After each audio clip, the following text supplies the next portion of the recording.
BRS నేత రామ్మోహన్ గారు ఉన్నారు. రామ్మోహన్ గారితో మాట్లాడదాం. రామ్మోహన్ గారు, గుడ్ ఈవినింగ్ అండి. గుడ్ ఈవినింగ్ అందరూ, నమస్తే అండి. రామ్మోహన్ గారు, 6వ తారీఖున తెలంగాణ ముఖ్యమంత్రి రేవంత్ రెడ్డి గారు, అదేవిధంగా ఆంధ్రప్రదేశ్ ముఖ్యమంత్రి చంద్రబాబు నాయుడు గారు ఇద్దరు కూడా భేటీ అయ్యే అవకాశం ఉంది.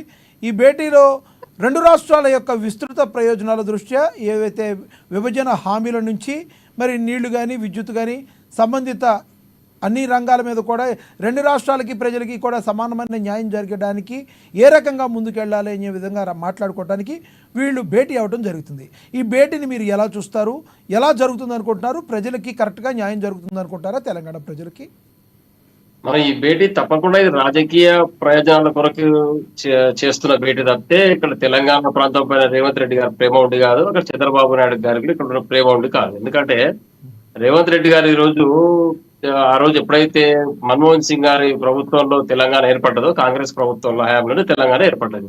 ఆ బిల్లు పెట్టినప్పుడే తెలంగాణకు నష్టం జరిగింది. ఖమ్మం జిల్లాకు సంబంధించిన కొన్ని మండలాలు ఆంధ్రలో కలపడం తీసుకెళ్లి, అదేవిధంగా ఇక్కడ రాయలసీమ వాళ్ళు ఉమ్మడి పాలమూరు జిల్లాకు సంబంధించిన ఆర్డీఎస్ ప్రాజెక్టు కెనాల్ కు రంధ్రాలు కొట్టేసి బాంబులు పెట్టి పేల్చేసి నీళ్లు మళ్లించుకోవడం, ఇవన్నీ కూడా కాంగ్రెస్ సమాజంలో జరిగినాయి. మరి ఇప్పుడు రాష్ట్రంలో కాంగ్రెస్ ప్రభుత్వం కొలువు తీరింది తెలంగాణ ప్రాంతంలో. మరి రేవంత్ రెడ్డి గారు చిత్తశుద్ధి ఉండి తప్పకుండా తెలంగాణ ప్రయోజనాల కొరకే ఈ సమావేశం జరుగుతుంది అంటే మాత్రం తప్పకుండా హర్షించాల్సిన విషయమే. రామ్మోహన్ గారు, మీరు పెద్దవారు, మాటకు అడ్డొచ్చాను. ఎక్కడైనా కూడా ఒక రాష్ట్రం విడిపోయినప్పుడు రెండు రాష్ట్రాలు లాభాలు ఉంటాయి, రెండు రాష్ట్రాలు నష్టం పోతాయి. ఆ రకంగా ఒక క్యాపిటల్ సిటీని వచ్చి ఆంధ్ర క్యాపిటల్ సిటీని కోల్పోయి ఆంధ్రప్రదేశ్ అప్పుల్లో ఉంటే, రాష్ట్రం అప్పులు లేకుండా లాభాల్లో ఉన్న రాష్ట్రం అప్పుడు తెలంగాణ. ఓకే, తెలంగాణలో కొన్ని ప్రాంతాలు ఏవైతే ఉన్నాయో, ఒక 6 నుంచి 7 ప్రాంతాలు ఆంధ్రప్రదేశ్లో వెళ్ళి కావచ్చు. కానీ కొంత ఆంధ్రప్రదేశ్లో నష్టపోయింది, కొంత తెలంగాణ నష్టపోయింది. దీన్ని రాజకీయ కోణంలో చూడకుండా మరి ప్రశాంతమైన వాతావరణంలో జరిగితే కదా మరి ప్రజలకి, అక్కడ ప్రజలకైనా ఇక్కడ ప్రజలకైనా మంచి జరిగేది. అంతకుముందు లింగం యాదవ్ గారు అన్నట్టు జగన్మోహన్ రెడ్డి గారితో బీఆర్ఎస్ నేత గులాబీ బాస్ మాట్లాడినప్పుడేమో మరి మంచి కోసం మాట్లాడినట్టు, ఈ రోజున ఇరువురు ముఖ్యమంత్రులు కలిసి మాట్లాడితే అది రాజకీయాల కోసమే మాట్లాడుకోవడం అంటే ఎలా అవుతుంది అది? ఎందుకంటే ఇక్కడ మనం గమనించాల్సిన ముఖ్య విషయం ఏంటంటే, అనాదిగా తెలంగాణ ప్రాంతం నష్టపోయింది.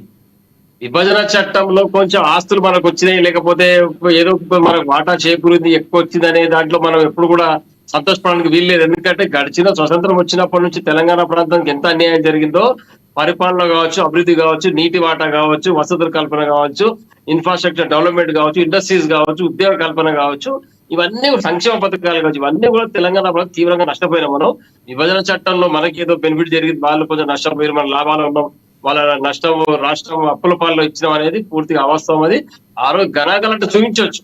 కానీ ఇప్పుడు మనం ఏం చెప్తున్నాం, రేవంత్ రెడ్డి గారు పూర్తిగా చిత్తశుద్ధితోటి తెలంగాణ రాష్ట్ర ముఖ్యమంత్రిగా తెలంగాణకు 26 గడిచిన 7 నెలల్లోనే రియల్ ఎస్టేట్ రంగం మొత్తం ఆంధ్రాకు తరలిపోయింది, కంపెనీస్ ఆంధ్రాకు తరలిపోయినాయి.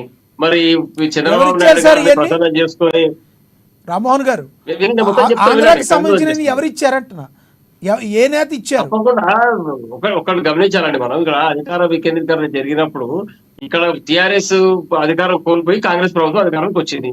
కాంగ్రెస్ ప్రభుత్వం ఎట్లా ఉంటది, వారికి అంతర్గత కుమ్ములాటలేంది, వీళ్ళు మాటికి ఢిల్లీకి పోవడం ఏంటి, సొంత నిర్ణయాలు తీసుకోకపోవడం, ఇవన్నీ కూడా ఆలోచన చేస్తారు ఎవరైనా. ఆ రోజు అక్కడ జగన్ ఇబ్బంది పెడితేనే గల్లా జగన్ లాంటి కంపెనీ, పెద్ద కంపెనీ తెలంగాణకు వచ్చింది. ఈ రోజు రేవంత్ రెడ్డి గారి ఇక్కడ మళ్ళీ అక్కడ ఆంధ్రాకి పోయే అవకాశం ఉంటుంది. కాబట్టి ఇండస్ట్రీస్ కాంగ్రెస్ ప్రభుత్వంలో డెవలప్మెంట్ జరిగేది చాలా కల్లా.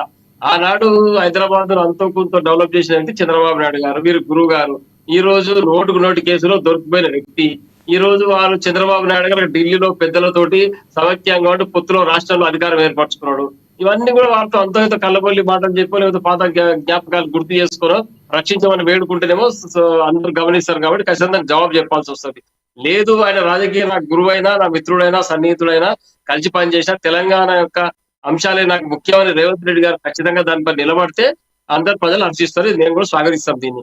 కానీ కేవలం రాజకీయ ప్రయోజనాల కొరకే చంద్రబాబు నాయుడుతో కలవడం, ఇవన్నీ సొంత ఎజెండా పెట్టుకొని చంద్రబాబు నాయుడు కలిసే మాత్రం తప్పకుండా కాంగ్రెస్ ప్రభుత్వం బుద్ధి ఇవ్వాల్సిన అవసరం ఉంటుంది. తెలంగాణ ఎవరు ఊరుకోరు. ఇక్కడ మేధావులు, ఉద్యమకారులు అందరూ కూడా మళ్ళీ దానిపైన తప్పకుండా స్పందిస్తారు. ఇప్పుడు ఒకటి చెప్తున్నారు, నీటి వాటా ఖచ్చితంగా అడగాల్సిందే రేవంత్ రెడ్డి గారు, చంద్రబాబు నాయుడు గారిని. ఎందుకంటే గడిచిన యొక్క రాష్ట్రంలో జగన్ గారి ప్రభుత్వం ఏం జరిగిందో మన అందరికి తెలుసు. ఇప్పుడు రేవంత్ రెడ్డి గారు కూడా తెలుసు ఏం జరిగింది అనేది. జగన్ గారి ప్రభుత్వంలో ఏం జరిగిందండి? రేవంత్ రెడ్డి గారు నీటి మాట జగన్ గారి ప్రభుత్వంలో ఏం జరిగిందండి? రామ్మోహన్ గారు, గడిచిన జగన్ గారి నీటి కొరకు మనకు ఎక్కడైతే మన వాటర్ నీటి వాటర్ సాగునీటి వాటర్ ఉందో మనకు సరిగా దక్కలేదు అన్నాడు. మరి ఆ రోజున ఫైట్ చేయలేదండి కేసీఆర్ గారు? నాయకులు దౌర్జన్యం చేసిరు ఆ రోజు. కేసీఆర్ గారు ఫైట్ చేయలేదా? అందలే కదా, ఆ బిల్లులో సరైన అమెండ్మెంట్స్ పెట్టకపోవడం వల్ల మనకి ఇబ్బంది అయింది. కేంద్ర ప్రభుత్వంలో కాంగ్రెస్ లేదు కదా, మరి ఇప్పుడు కూడా ఓన్లీ రాష్ట్రంలో.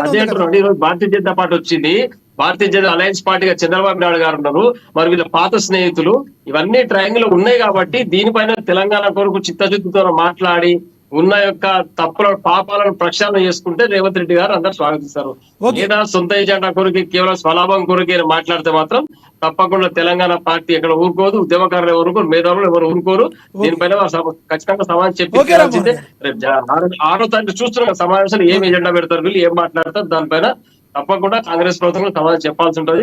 మేము ఒకటే డిమాండ్ చేస్తున్నాం, 2 రాష్ట్రాల ప్రభుత్వం మేము శత్రుత్వం కావాలి మేము కోరుకోలేదు. పార్టీ తెలంగాణ పార్టీ టీఆర్ఎస్ పార్టీగా బీఆర్ఎస్ పార్టీ ఒకటే కోరుకుంటున్నాం, ఇరు రాష్ట్ర ముఖ్యమంత్రులు సౌఖ్యతతో ఉండాలి, వచ్చిన సమస్యలు సామరస్యంగా పరిష్కరించుకోవాలి, సొంత ఎజెండాలు ఉండరాదు, తెలంగాణ ప్రాంత అభివృద్ధి ఏకైక ఎజెండాగా రేవంత్ రెడ్డి గారు వారితో చర్చలు జరపాలని కోరుతా ఉన్నాం. ఓకే, మళ్ళీ వస్తాను మీ దగ్గరికి.